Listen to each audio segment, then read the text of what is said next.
Hello to everybody. I'm very glad that so many of you joined my Drink First webinar about basics of beverage development. I'm Adomas Pranevičius, General Manager of MyDrink Beverages, and I'm also joined with Ieva Petkevičiūtė, which is our Head of New Product Development Department. Good afternoon. I'm very happy to be invited for this webinar and to have you all here listening and watching us. At the end of the webinar, we'll have a questions and answer session. So if any questions will pop up during the webinar, you can send it to us using GoToWebinar platform. So without further ado, let's start the presentation. So during this presentation, I will shortly introduce you to important aspects for beverage concept creation. What are sensory properties of the beverages, why they are important, and how to evaluate them. The main ingredients categories in beverage formulation, what influence is being created by each and separate ingredient, and last but not least, what are the main issues that entrepreneurs are facing during development and how to make beverage development process much easier and faster. So let's start. How does the beverage development look like? I suggest creating a detox drink right here and right now. So let's take some fresh lemons, some honey, cucumbers, water, and voila, we have a so popular detox drink. I believe that all of us here listening and watching knows that it is not that easy. We noticed that many entrepreneurs and startups who are approaching us initiate beverage development without making their homework first. So recipe development and production is only the final stage during your beverage development project. So what should you do before approaching us? Here are some things to do before you start beverage development. First of them is market analysis, which has the main goal of to determine where is the opportunity. And to make this analysis, I believe that it would be clever to answer these questions like what is your market, how big is it niche or not, where is the opportunity in the market, can you create additional value for the customer. Then we are moving to retail and distribution. Main goal is to understand how does the product has to look like and how it will reach the final consumer. It is important to identify where are you going to sell it. Is it going to be a supermarket, restaurant, or corner shop? Then we are moving to positioning strategy. Where is your brand positioned in comparison with your competitors? Why are you different and what is your unique value proposition? These are very important things to identify.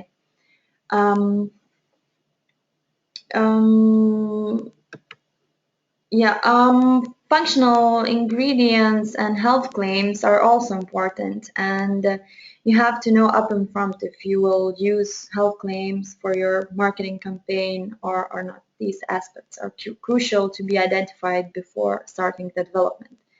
And only after you will answer the previous question, then you are ready to move forward towards the composition of your beverage recipe.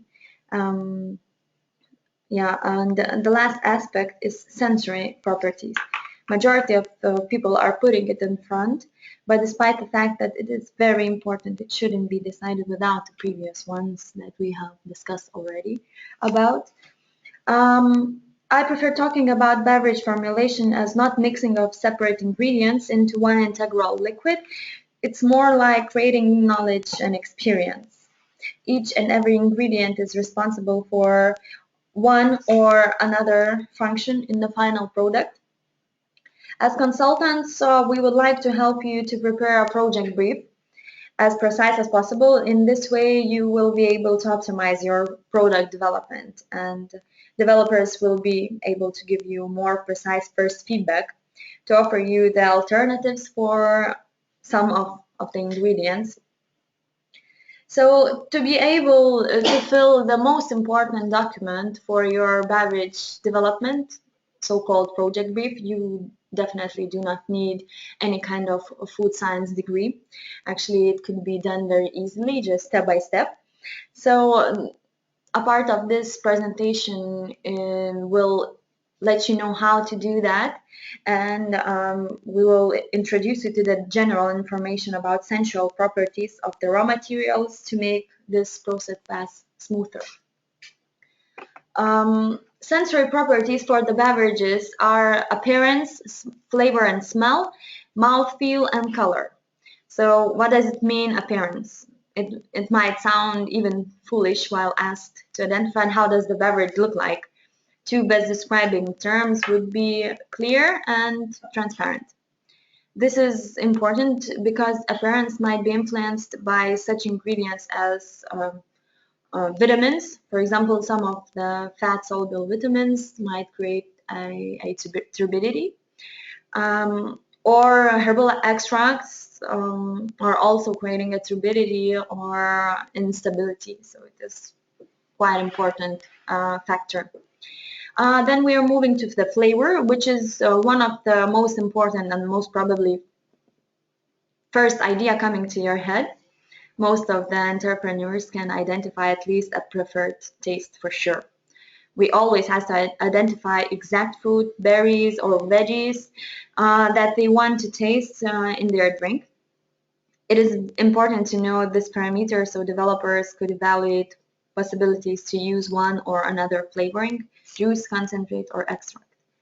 This is due to the current trend of very exotic plants. So in general, we have to know these names, sometimes even Latin names before the development, so we could make a research if we are able to find such flavoring or extract. To consult and advise you on combinations and availabilities, this is the reason why we need to have this precise information. And also what could be more exciting than to know a flavor that would reach your nose after opening bottle or can. Mouthfeel. It is another important fact to know that this parameter is being created by using sugars and not artificial sweeteners. The product developed using artificial sweeteners will be much more watery. Also, so-called body can be created using juice amount. Sometimes it is enough to use only 3 to 5% of juice content in a drink to have a really nice body of the drink. Color, very similar situation as with flavor. It is visual parameter, so it can be identified pretty easy. It is important to do that in order that the developer would be able to provide you with more information about one or another colorant. Some of them have different properties of stability in different type of drinks. Once I heard a brilliant phrase that beverage is 90% of water and 10% of inspiration. So let's proceed on the inspirational part. Each of sensory properties related with different raw materials and ingredients. Main ingredients that can be found in almost every single drink is a sweetener, acidity regulator, flavor, colorant, and functional ingredients. So let's start with the sweetener. It is important to name it as it makes a huge influence to a drink, starting with the mouthfeel formulation, which was already discussed during the previous slide, aftertaste, and ending with a calorie amount, which is a huge trend lately. 10 years ago, most popular sweetener was simple sugar, but for the last 5 years, we are facing huge demand on low-calorie natural sweeteners. This is quite a challenge because natural sugars contain the same calorie amount as a regular crystal sugar, but there is a solution. For example, mixing these sweeteners with stevia. In this case, it is possible to decrease the amount of carbohydrate and at the same time to cover the aftertaste of stevia.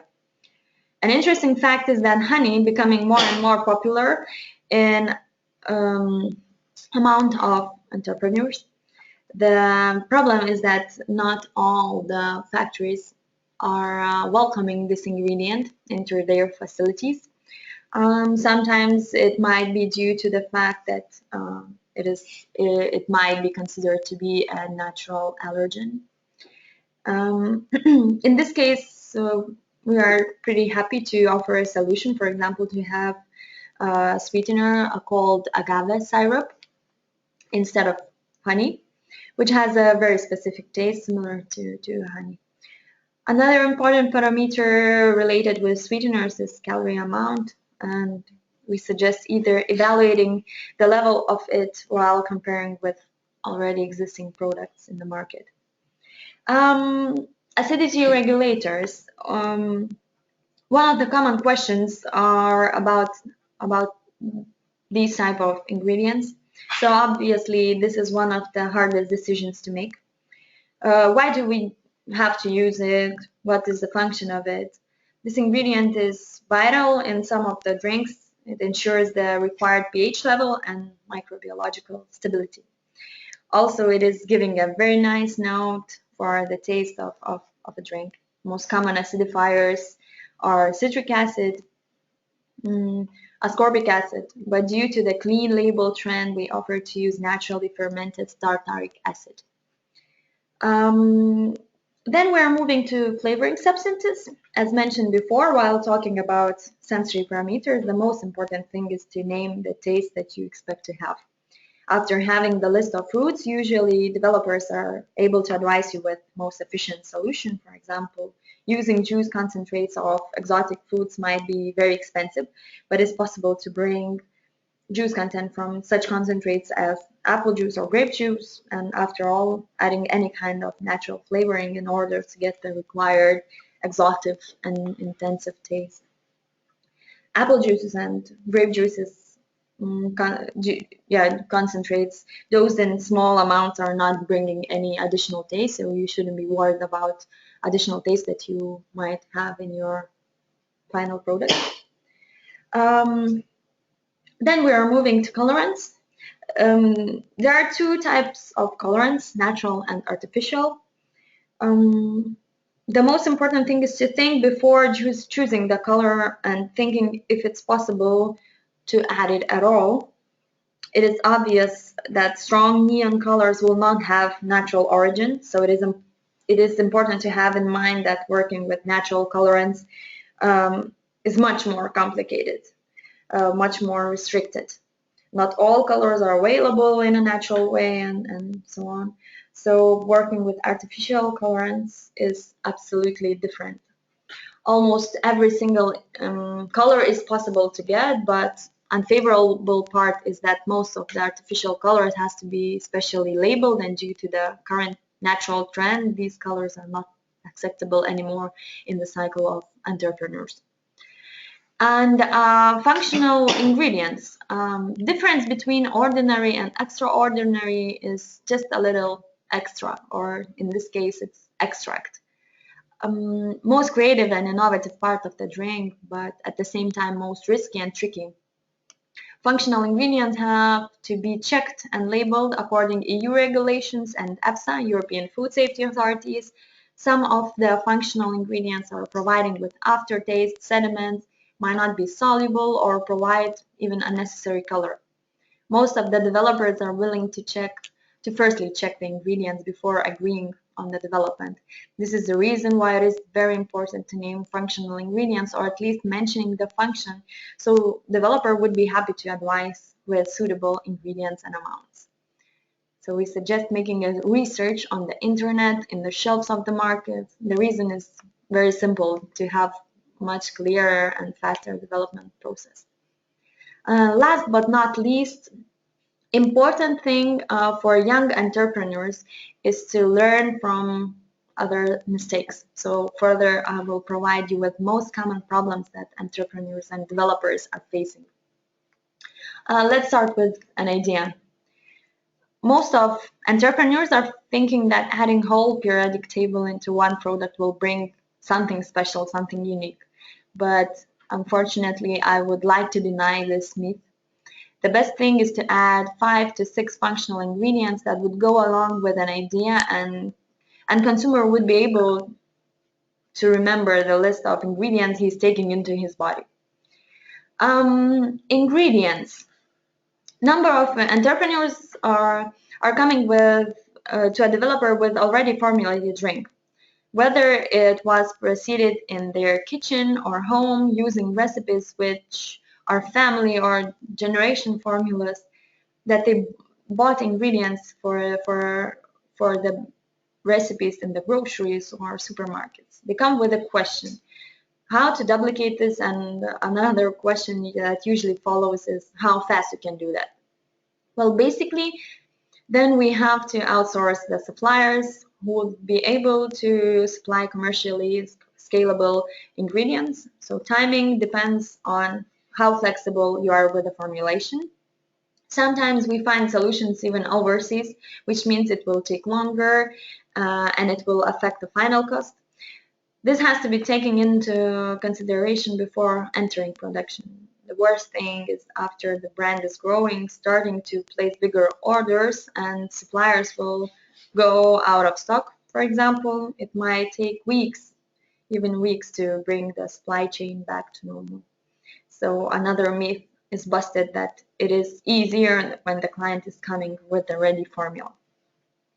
Production.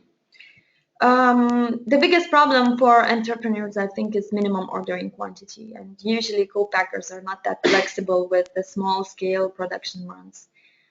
This should be taken into consideration before you enter the business and choosing preferable packaging. Maybe sometimes it is worth creating 3D design or using laboratory samples for pitching distributors. And then last but not least, trends. Important suggestion is not to go with what is on the market at the moment, but to see how it would be possible to upgrade the already existing product with such a slight change to create a future beverage. How to change ingredients that sounds, look, and taste like daily into something new. And we suggest targeting not competitor products on the shelf, but the gaps in the market. So these are my thoughts, and these were my suggestions and hints for all of you who are willing to start the beverage, who are willing to enter the beverage business. And I think that we can proceed with the questions if we have some. Thank you very much, Yava, for your presentation. And we already have quite a big list of questions. So let's start. Why is it not advisable to mix caffeine with alcohol? I think that this trend came from the bars and nightclubs where such cocktails that as Red Bull mixing with vodka is quite popular. But yeah, this is quite a big trend in the nightlife, in the nightclubs, bars. But creating a ready-to-drink product,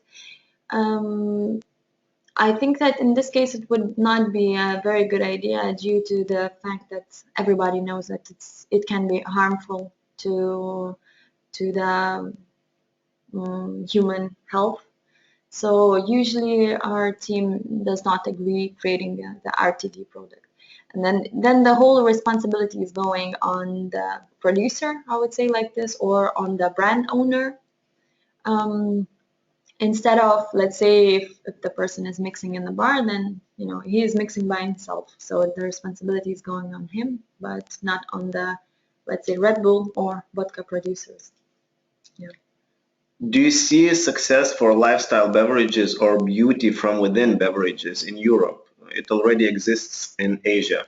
Yeah, to be honest, these type of products were noticed and appeared in Asia already even decades ago, and it's only now coming to Europe. But I strongly believe that it's coming step by step, slowly, but it will. It is growing and it will continue growing. We can notice already products with collagen in the market, and yeah, it's I think that it's a good trend, and due to the fact that healthy lifestyle and beauty trends are so popular and getting more and more massive, it will even grow faster, I believe.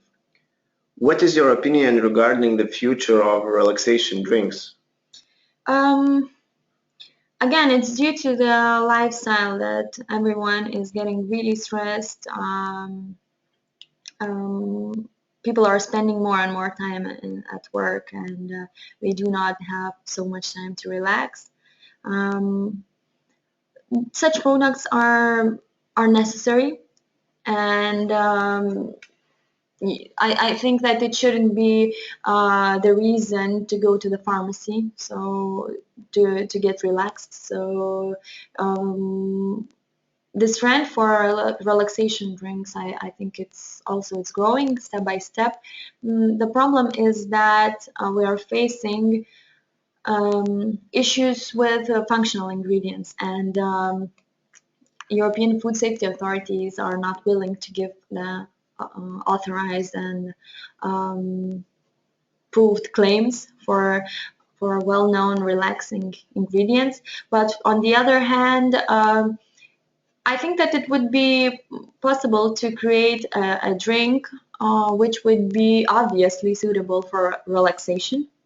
And how to do that would be at least my personal opinion would be to use the ingredients that are already well known for their relaxing properties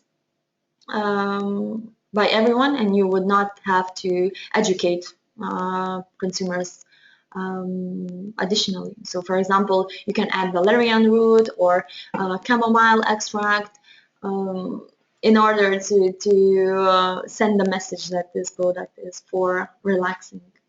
Yeah. Which natural low-calorie sweetener would you recommend? Is monk fruit juice concentrate suitable in Europe? Very good question. Um, Actually, I'm discussing about this issue with colleagues from various global raw material factories during the exhibitions, and we are all coming to the same idea that and to the same finalization that we had the same or very similar situation with stevia some years ago. I think 5 years or 4 years ago, when stevia was approved by European food safety authorities and it became legal to use in Europe. At the moment, unfortunately, the monk fruit extract or juice concentrate is not available. It's available to buy in Europe, but it's not suitable to use in products for European market, as it's not legal yet. But I believe that it will take several years when European food safety authorities would approve this. At the meantime, low calorie sweetener and natural one, we have only one, and it's stevia, well known. And to be honest, when it all started, stevia had a really bad aftertaste. It was super hard to work with it. But as we are going further, and lots of scientific researches are being done, and stevia is not that um, not tasty anymore, or maybe we are getting used to that already. What is the usage about who is owning intellectual property of recipes developed by us? I think I will answer this question.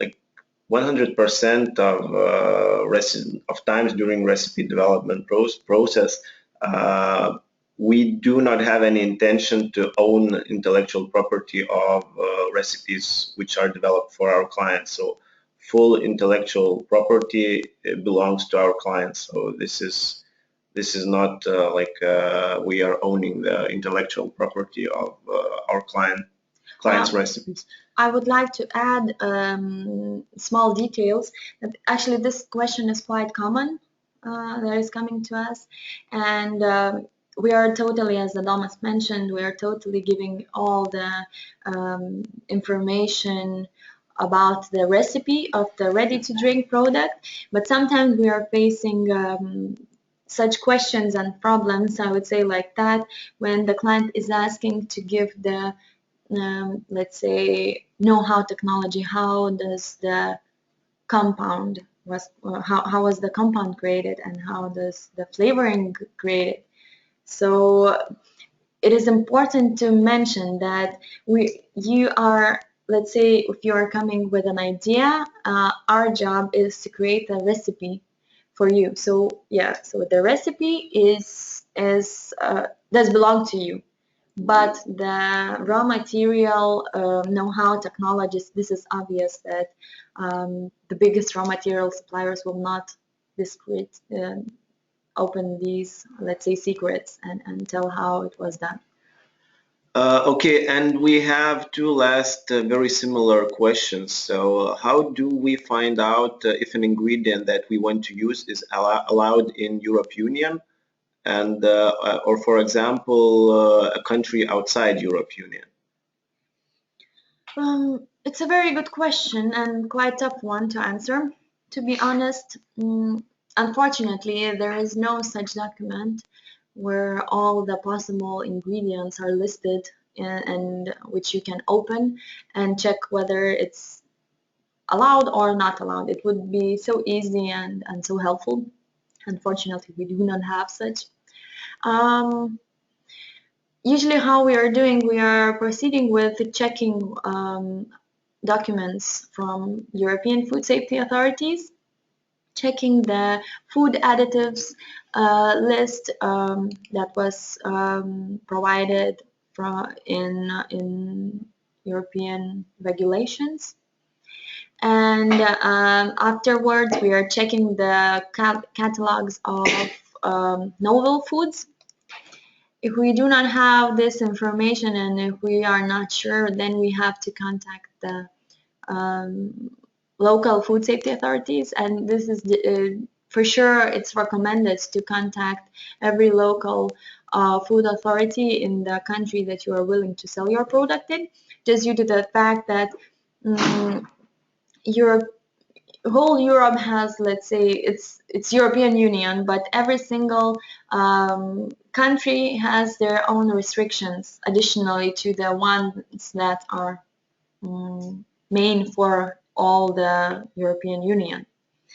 And the part about the ingredient from outside the EU, it is possible to have ingredients and I believe that most of the functional ingredients has origin from outside European Union, and this is not a problem. Actually the origin country is not a problem. Just the problem might be that the ingredients were not tested in EU by EFSA, so they are not allowed. Another thing that could be done is if you see some products that already exist on the market containing this ingredient, as it's going to be your unique selling proposition, then you can prepare, for example, an explanation if you would face some problems in the future that, yeah, there were some products already existing in the market, so we chose to do a similar one. To receive the, let's say, approval for one or another new ingredient, usually it's taking around 2 years, and it should be helped. You should be helped by your country's Ministry of Agriculture. Yeah, and usually it takes up to 2 years, and in the end of the day, you are never sure whether it's going to be a positive or negative answer. Okay, thank you, Yeva, for your presentation and answers to the questions. And this was the final question. Thank you, listeners, for participating in the webinar. You will be able to download, well, to listen this webinar on YouTube tomorrow. And thank you very much, and hope you enjoyed the webinar. Thank you very much. Bye bye. Thank you, and have a nice evening.